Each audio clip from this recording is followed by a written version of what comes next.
The Secret of Happiness. Story 1. The Jar of Happiness.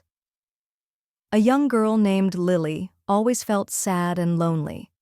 One day her grandmother gave her an empty jar and said, "Every time something makes you happy, write it on a piece of paper and put it inside."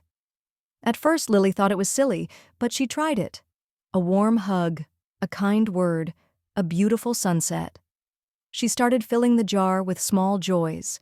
Years later, she opened the jar and read all the notes. Tears of happiness filled her eyes as she realized that happiness was always around her. She just needed to notice it. Happiness is found in small moments, not in big things. Appreciate life's little joys. Story 2.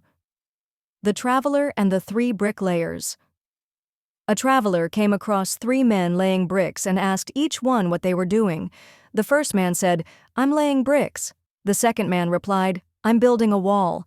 The third man smiled and said, "I'm building a beautiful temple that will inspire generations." Even though they were doing the same work, only one found happiness, the one who saw purpose in his work. Happiness comes from seeing meaning in what you do. Find purpose in every task. Story 3. The 2 Buckets. 2 buckets were carried to the well every day. One was new and shiny, while the other had a small crack. The cracked bucket felt sad because it could never hold all the water.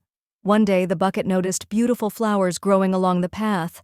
The well smiled and said, "Your cracks may cause you to lose water, but that water helps these flowers bloom.